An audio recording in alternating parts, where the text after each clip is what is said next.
Vierge sage et prévoyante, Catherine de Sienne a gardé sa lampe allumée pour sortir à la rencontre du Christ. Alléluia. Au nom du Père et du Fils et du Saint-Esprit, Amen. la grâce de Jésus-Christ notre Seigneur, l'amour de Dieu le Père et la communion de l'Esprit Saint soient toujours avec vous. Et avec votre esprit. C'est le 29 avril aujourd'hui et nous célébrons la fête de Sainte Catherine de Sienne, patronne de l'Europe. Et les patronnes de l'Europe avec d'autres saintes comme Edith Stein et puis Saint Benoît, etc. Et puis en fait, moi je me dis, Catherine a joué un rôle important dans notre Église. Et elle a invité l'Église à une réforme continuelle, à l'unité. Elle a veillé sur l'unité de l'Église. Encore aujourd'hui, elle peut continuer à le faire avec sa grâce, avec ses prières. Et puis on va demander au Seigneur de nous donner le cœur de Catherine de Sienne pour que nous travaillions à notre propre réforme, notre propre renouvellement intérieur, mais aussi pour le renouvellement continu de l'Église alors que nous célébrons le synode cette année. Tournons-nous vers le Dieu de miséricorde en lui demandant une grâce spéciale, celle d'être des agents d'unité, des agents d'un monde nouveau.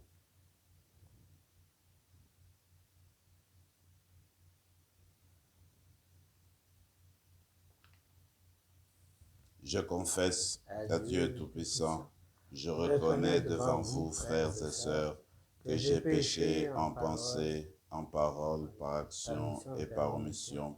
Oui, j'ai vraiment péché. C'est pourquoi je supplie la bienheureuse Vierge Marie, les anges et tous les saints, et vous aussi, frères et sœurs, de prier pour moi, le Seigneur notre Dieu. Que Dieu Tout-Puissant nous fasse miséricorde, qu'il nous pardonne nos péchés et nous conduise à la vie éternelle. Amen. Seigneur, prends pitié. Seigneur, prends pitié. Ô Christ, prends pitié. Ô Christ, prends pitié. Seigneur, prends pitié. Seigneur, prends pitié. Prions le Seigneur. Seigneur Dieu, tu as brûlé du feu de ton amour Sainte Catherine de Sienne, en lui donnant de contempler la passion de Jésus et en l'appelant à servir l'Église. Par son intercession, accorde à ton peuple uni au mystère du Christ d'exulter sans fin quand sa gloire se révélera. Lui qui vit et règne avec toi dans l'unité du Saint-Esprit, Dieu, pour les siècles des siècles. Amen.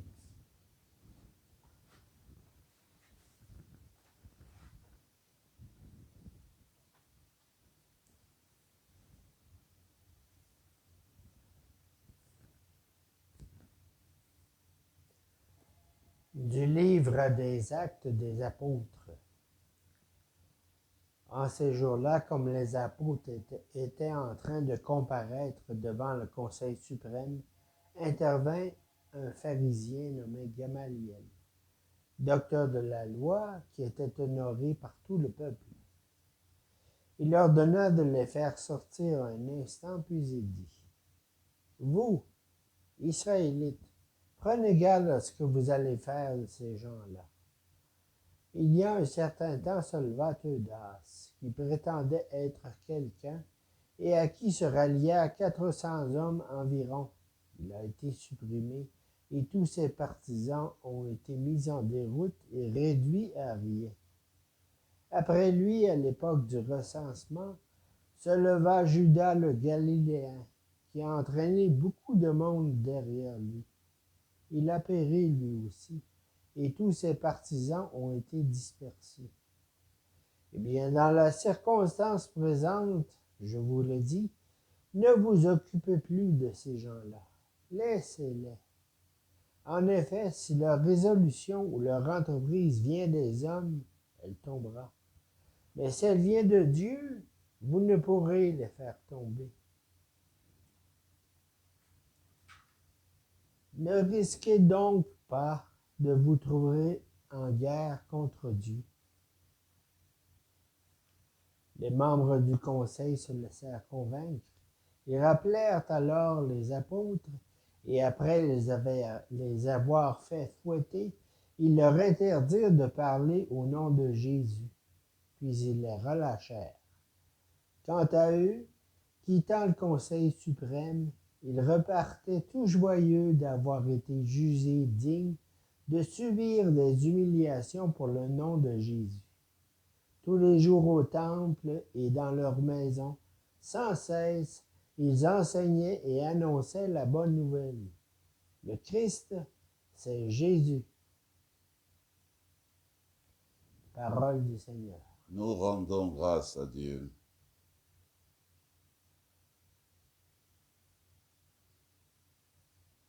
J'ai demandé une chose au Seigneur, habiter sa maison. J'ai demandé une chose au Seigneur, habiter sa maison. Le Seigneur est ma lumière et mon salut. De qui aurais-je crainte? Le Seigneur est le rempart de ma vie. Devant qui tremblerais-je? J'ai demandé une chose au Seigneur, habiter sa maison. J'ai demandé une chose au Seigneur, la seule que je cherche, habiter la maison du Seigneur tous les jours de ma vie, pour admirer le Seigneur dans sa beauté et m'attacher à son temple. J'ai demandé une chose au Seigneur, habiter sa maison. J'en suis sûr. Je verrai les bontés du Seigneur sur la terre du vivant. Espère le Seigneur, sois fort et prends courage. Espère le Seigneur. J'ai demandé une chose au Seigneur, habiter sa maison.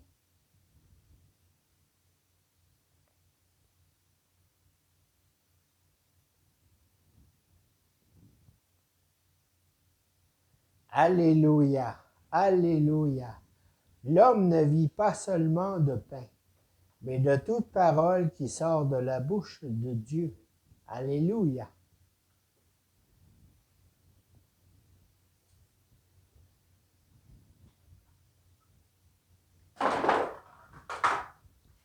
Le Seigneur soit avec vous. Et avec votre esprit. Évangile de Jésus-Christ selon saint Jean. Gloire à toi, Seigneur. En ce temps-là, Jésus passa de l'autre côté de la mer de Galilée, le lac de Tibériade. Une grande foule le suivait, parce qu'elle avait vu les signes qu'il accomplissait sur les malades. Jésus gravit la montagne, et là, il était assis avec ses disciples. Or, la Pâque, la fête des Juifs, était proche. Jésus leva les yeux et vit qu'une foule nombreuse venait à lui. Il dit à Philippe, « Où pourrions-nous acheter du pain pour qu'ils aient à manger ?» Il disait cela pour le mettre à l'épreuve, car il savait, lui, ce qu'il allait faire. Philippe lui répondit, « Le salaire de 200 journées ne suffirait pas pour que chacun reçoive un peu de pain. » Un de ses disciples, André, le frère de Simon-Pierre, lui dit, « Il y a là un jeune garçon qui a 100 pains d'orge et 2 poissons. Mais qu'est-ce que cela pour tant de monde? » Jésus dit, « Faites asseoir les gens. » Il y avait beaucoup d'herbe à cet endroit. Ils s'assirent donc au nombre d'environ 5000 hommes. Alors Jésus prit les pains et après avoir rendu grâce, il les distribua aux convives. Il leur donna aussi du poisson, autant qu'ils en voulaient. Quand ils eurent mangé à leur faim, il dit à ses disciples, « Rassemblez les morceaux en superflu pour que rien ne se perde. » Ils les rassemblèrent et ils remplirent 12 paniers avec les morceaux des 5 pains d'orge, restés en surplus pour ceux qui prenaient cette nourriture. À la vue du signe que Jésus avait accompli, les gens disaient, c'est vraiment lui le prophète annoncé, c'est lui qui vient dans le monde. Mais Jésus savait qu'ils allaient venir l'enlever pour faire de lui leur roi. Alors, de nouveau, il se retira dans la montagne, lui seul. Acclamons la parole de Dieu. Louange à toi, Seigneur Jésus.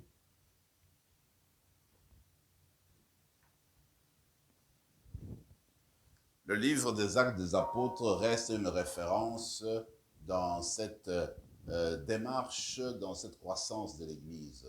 Nous sommes appelés continuellement à y revenir pour nous inspirer, pour trouver des lumières qui nous permettent de nous organiser dans notre Église aujourd'hui, dans nos communautés d'aujourd'hui.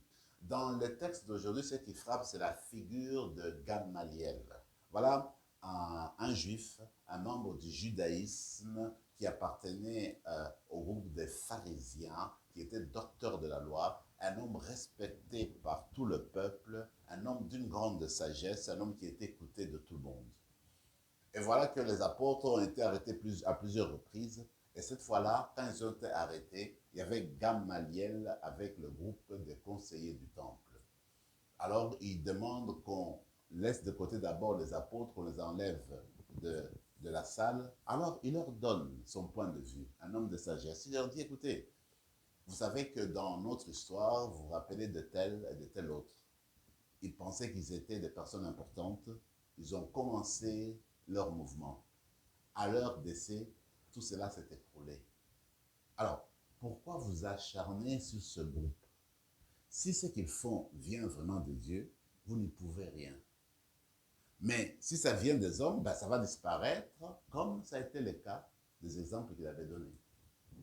Mes amis, il me semble que dans nos communautés, dans nos familles de foi, le Seigneur nous envoie ces gens de Gamaliel, des personnes d'une certaine sagesse, qui ont une certaine autorité morale, qui nous permettent de voir clair, qui nous permettent de nous orienter quand nous ne savons pas comment arriver à une solution. Et peut-être qu'il faudrait continuer à prier pour que le Seigneur suscite des Gamaliel dans différents endroits, dans différentes communautés.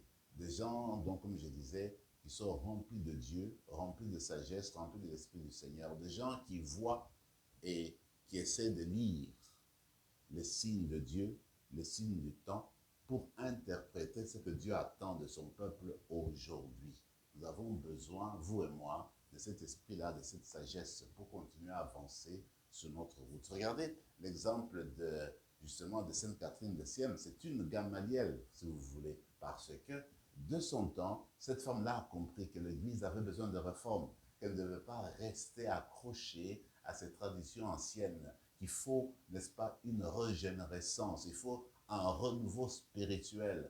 Il faut, n'est-ce pas, en se présentant devant Dieu, il faut se renouveler complètement. Alors, elle a aidé, elle a parlé, elle a enseigné, elle a prêché dans ce sens-là pour inviter l'Église de sortir de sa torpeur et essayer de vivre un renouvellement. C'est à cette époque-là, vous vous rappelez, qu'on parle des papes d'Avignon.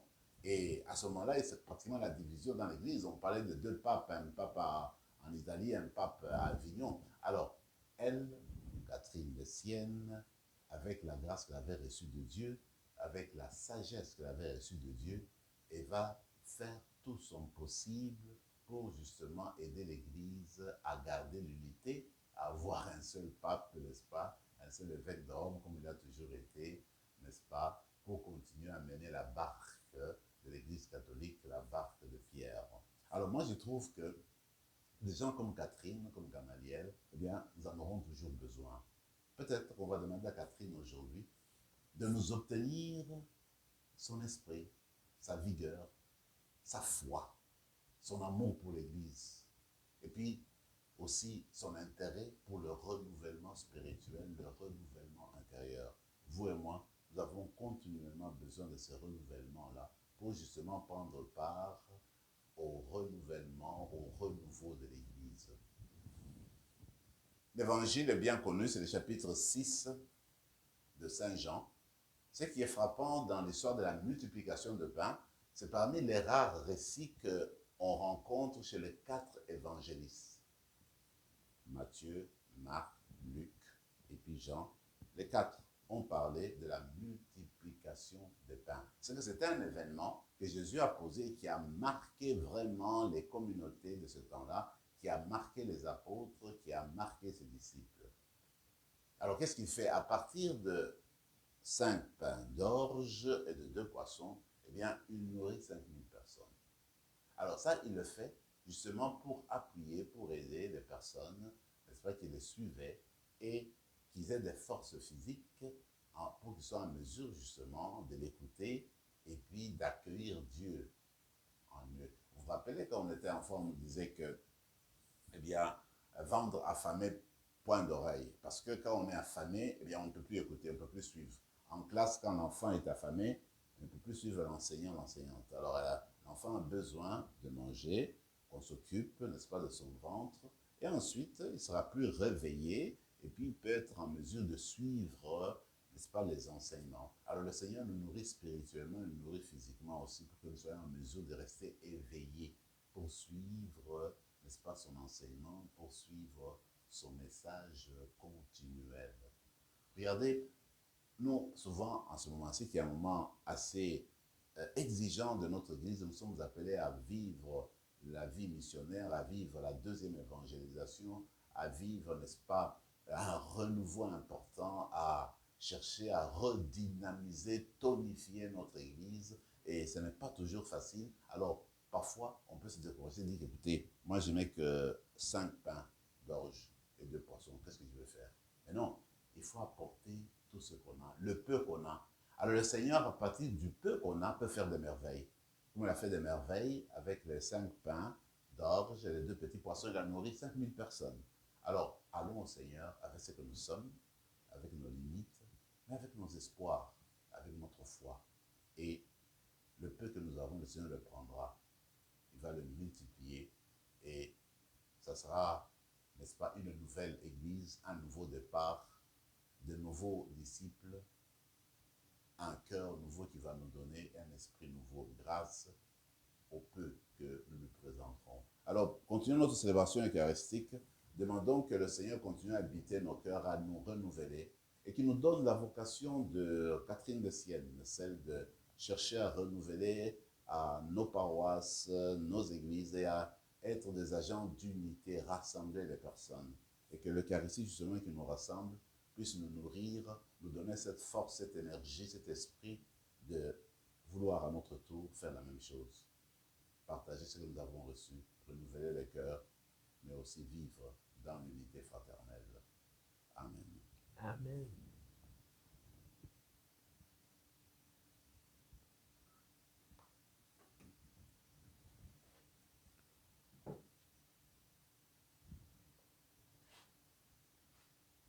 Tu es béni, Seigneur, Dieu de l'univers, toi qui nous donnes ce pain, fruit de la terre et du travail des hommes et des femmes. Nous te le présentons, il deviendra le pain de la vie.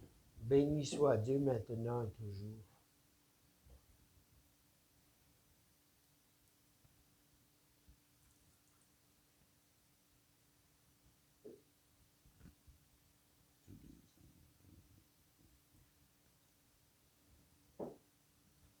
Tu es béni, Seigneur, Dieu de l'univers, toi qui nous donnes ce vin, fruit de la vigne et du travail des hommes et des femmes.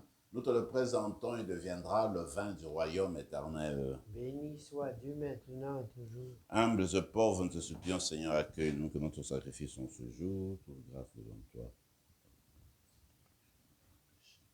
Prions ensemble, mes frères et mes sœurs, au moment d'offrir le sacrifice de toute l'Église. Pour la gloire de Dieu et le salut du monde.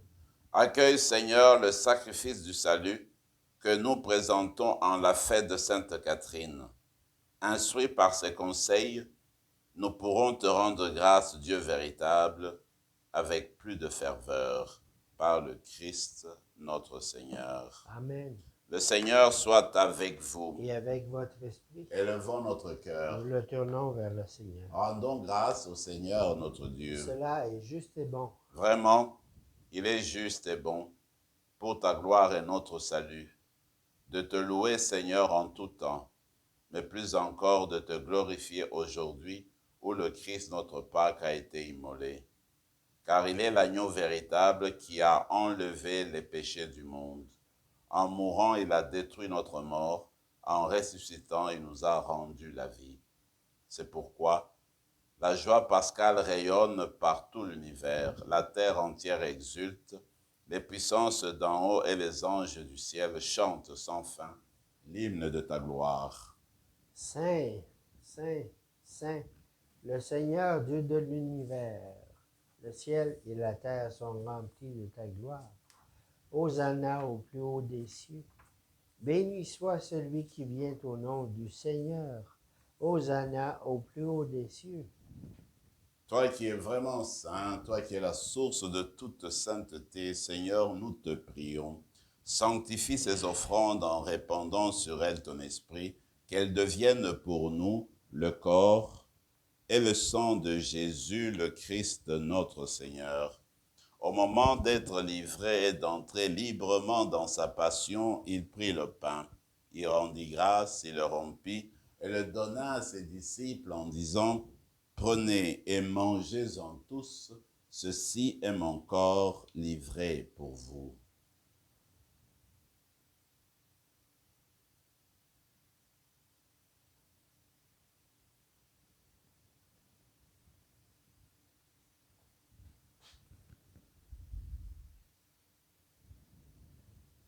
De même, après le repas, il prit la coupe. De nouveau, il rendit grâce et la donna à ses disciples en disant, « Prenez et buvez-en tous, car ceci est la coupe de mon sang, le sang de l'alliance nouvelle et éternelle, qui sera versé pour vous et pour la multitude en rémission des péchés.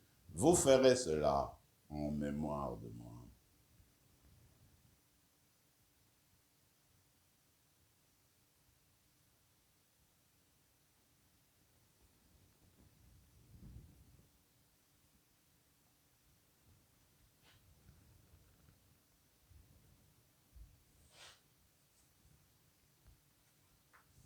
Acclamons le mystère de la foi. Quand nous mangeons ce pain et buvons à cette coupe, nous annonçons ta mort, Seigneur ressuscité, et nous attendons que tu viennes. En faisant ainsi mémoire de la mort et de la résurrection de ton Fils, nous t'offrons, Seigneur, le pain de la vie et la coupe du salut. Et nous te rendons grâce, car tu nous as estimés dignes de nous tenir devant toi pour te servir. Humblement, nous te demandons, qu'en ayant part au corps et au sang du Christ, nous soyons rassemblés par l'Esprit Saint en un seul corps. Souviens-toi, Seigneur, de ton Église répandue à travers le monde. Fais-la grandir dans ta charité en union avec notre pape François, notre évêque Marcel et tous les évêques, les prêtres et les diacres. Souviens-toi aussi de nos frères et sœurs qui se sont endormis dans l'espérance de la résurrection. Et souviens-toi dans ta miséricorde de tous les défunts. Accueille-les dans la lumière de ton visage. Sur nous tous enfin, nous implorons ta bonté. Permets qu'avec la Vierge Marie, la bienheureuse Mère de Dieu, avec Saint Joseph son époux, les apôtres, Sainte Catherine de Sienne et tous les saints qui ont fait ta joie au long des âges, nous ayons part à la vie éternelle et que nous chantions ta louange et ta gloire par Jésus le Christ, notre Seigneur. Par lui, avec lui et en lui, à toi, Dieu le Père Tout-Puissant, dans l'unité du Saint-Esprit, tout honneur et toute gloire pour les siècles des siècles. Amen. Comme l'avons appris du Sauveur, et selon son commandement, nous osons dire, Notre Père qui es aux cieux, que ton nom soit sanctifié, que ton règne vienne, que ta volonté soit faite sur la terre comme au ciel. Donne-nous aujourd'hui notre pain de ce jour. Pardonne-nous nos offenses comme nous pardonnons aussi à ceux qui nous ont offensés. Et ne nous laisse pas entrer en tentation, mais délivre-nous du mal. Délivre-nous de tout mal, Seigneur, et donne la paix à notre temps. Soutenus par ta miséricorde, nous serons libérés de tout péché, à l'abri de toute épreuve, nous qui attendons que se réalise cette bienheureuse espérance, l'avènement de Jésus-Christ, notre Sauveur. Car c'est à toi qu'appartiennent le règne, la puissance et la gloire, pour les siècles des siècles. Seigneur Jésus-Christ, tu as dit à tes apôtres, je vous laisse la paix, je vous donne ma paix. Ne regarde pas nos péchés, mais la foi de ton Église. Pour que ta volonté s'accomplisse, donne-lui toujours cette paix et conduis-la vers l'unité parfaite, toi qui règnes pour les siècles des siècles. Amen. Que la paix du Seigneur soit toujours avec vous. Et avec votre esprit. Agneau de Dieu, qui enlève le péché du monde, prends pitié de nous. Agneau de Dieu qui enlève le péché du monde, prends pitié de nous. Agneau de Dieu qui enlève le péché du monde, donne-nous la paix. Seigneur Jésus-Christ, que cette communion à ton corps et à ton sang n'entraîne pour nous ni jugement, ni condamnation, mais par ta bonté qu'elle soutienne notre esprit et notre corps et nous donne la guérison.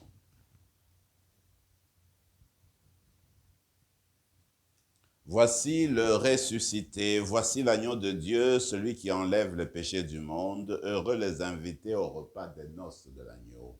Seigneur, je ne suis pas digne de te recevoir, mais dis seulement une parole et je serai guéri. Que le corps et le sang du Christ nous gardent pour la vie éternelle. Amen.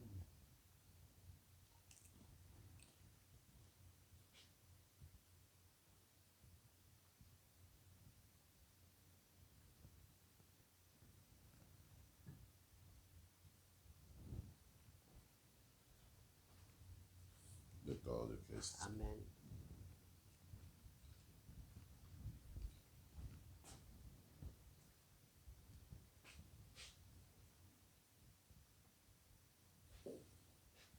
Après avoir reçu le Seigneur dans nos cœurs, prenons maintenant quelques moments de silence et de prière.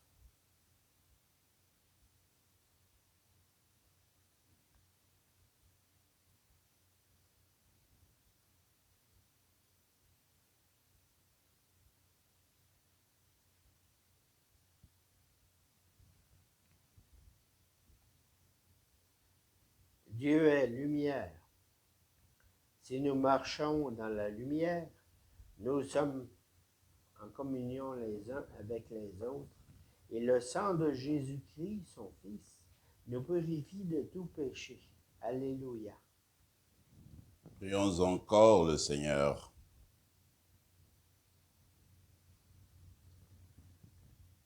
Que la vie éternelle nous soit donnée, Seigneur, puisque nous sommes nourris à la table du ciel, où Sainte Catherine trouvait aussi un aliment pour la vie de son corps, par le Christ notre Seigneur. Amen. Le Seigneur soit avec vous. Et avec votre esprit. Et que Dieu Tout-Puissant vous bénisse, le Père, le Fils et le Saint-Esprit. Amen. Allez dans la paix du Christ. Nous rendons grâce à Dieu.